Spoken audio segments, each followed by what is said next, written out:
Well, welcome back everybody. It's May 29th, 2015. I am John, and this is episode number 3. This was a request on DeviantArt by a user named Jagoman169. The name of this character is Jin KyungSoon, which is the alter ego of a superhero called Magenta, which was a character created by another DeviantArt user named Sprite Genius.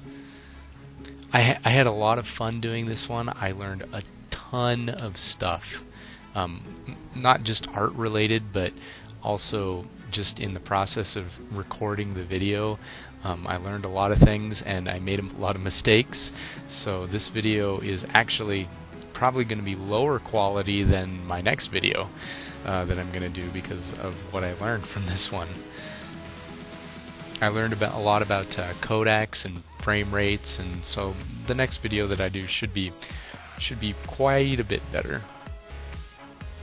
So if you notice, this is the sketching process right here, and I'm going over everything in kind of like a pink color, and if you notice, this is pretty much the exact same color that was of the hair of the last character that I did. So the reason I'm drawing everything in pink is because I'm too lazy to change the color on the color wheel to blue, which is my normal sketching color. I got that habit of using a blue pencil, I guess, from animation, because that's one of my other hopbies. And the music that you're hearing in the background is I got it off of SoundCloud. I'm hoping it's open source, at least that's what I got from off of the website, but I want to give a shout out to the person who created it. It's the username was Overwork. It's OVERWERK. So if you want to go over to SoundCloud and maybe download some more of his music if you enjoy it, it's awesome techno music, so if you're into that kind of thing, then it's a place to go. So if you notice, when I started drawing the clothes on this character, I started like drawing some lines going across the body, which was a technique that I guess lots of Renaissance artists use to kind of like just give a sense of depth to the character, or of three-dimensional shape. And I was mainly doing it because sometimes when you've got a lot of lines going on, it gets a little confusing, and you need to sort of figure out what the form of your character was, and so that's what I was doing for that. And last time I was talking about how I have a really hard time with proportions and with eyes, and this one I'm going to be talking about. I'm really bad at drawing clothing too. Wrinkles are not easy to do. Especially on this girl's sleeve, on the arm that's on the front facing towards us. I couldn't get it right. I had such a challenge with that. Even the finished drawing, I wasn't totally happy with how it turned out. But yeah, live and learn, I guess. Live and learn.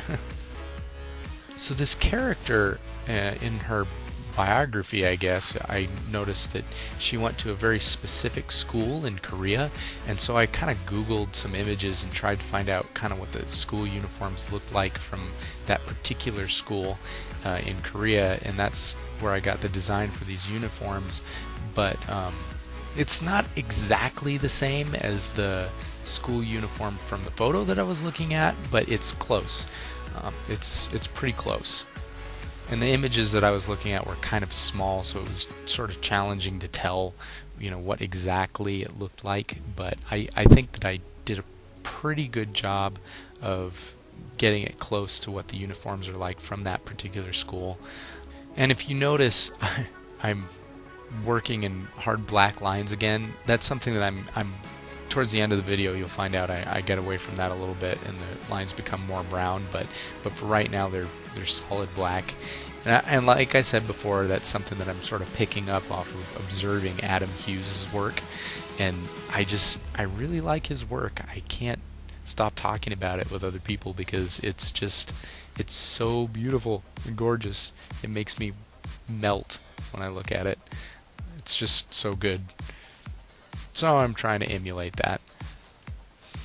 And when I was drawing this picture, speaking of lines, it really reminded me of when I used to draw on paper. I would use like a Micron 500 pen, and there's a certain look to that is kind of gotten lost when I converted over to digital work.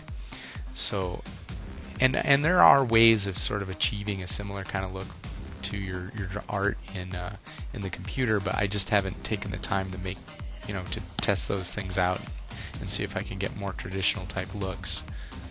You can see that this background here that I'm working on, I wanted to try doing a background, but I got like halfway into it and decided, yeah, this is going to take too much work, and I just switched it back to brown, which I actually really like. I thought that the brown background did pretty well for what I was trying to achieve. So, yeah, I had thought about it, but I didn't actually put all of the work in to do it. It was just going to take too much time. Not time that I wanted to spend, so I decided to focus on the character instead. Now we're going on to the coloring process, which was a huge deal. I haven't really colored anything quite like this in the past. I tried doing like the flat colors and then going over it with a grayscale, like just focusing on the values, and I turned out failed miserably. I did it like 4 times over and over again, and I couldn't quite get it to do what I wanted it to do. In the end, though, I learned stuff, which is good. I learned a lot about what not to do, which I guess is the most important thing when you're learning stuff.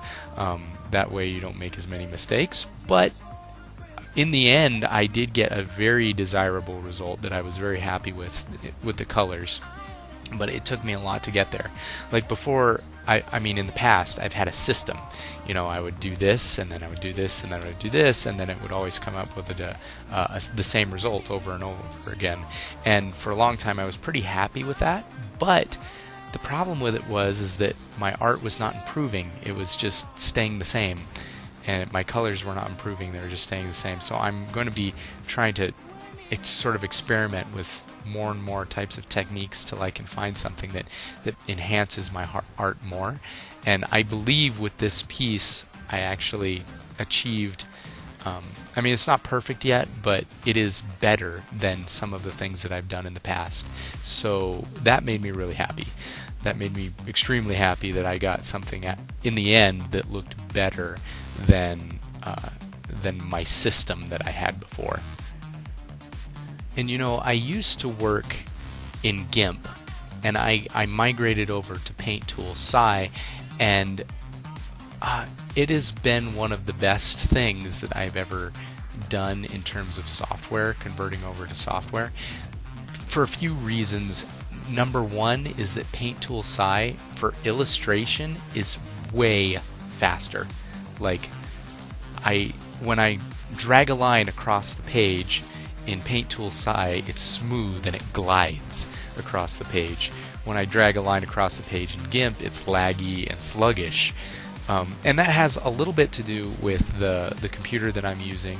If I had a better processor on my computer, it would probably not be as noticeable a difference. But for what I'm using, it's just like Paint Tool SCI is so much lighter and faster than GIMP is. But that comes with some drawbacks. There's not as many features in Paint Tool SCI as there is in GIMP, but everything's like geared towards artists. It's got all of the brushes and the pencils right there, where in GIMP you kind of have to like sift through some options to find them. But in Paint Tool SCI, it's just like all of the tools that you need and you use are right on top, and all of the stuff that you don't use as often is like more towards the end. And you'll see I switch over to GIMP at the last portion of the video, just because there are certain things that are not as easy to do in Paint Tool SCI. So it's always good to have both. And well, it looks like we're coming up to the end. I didn't quite get to finish my thought, but maybe I'll talk more about software in the next video. So I will see you guys next time. Bye.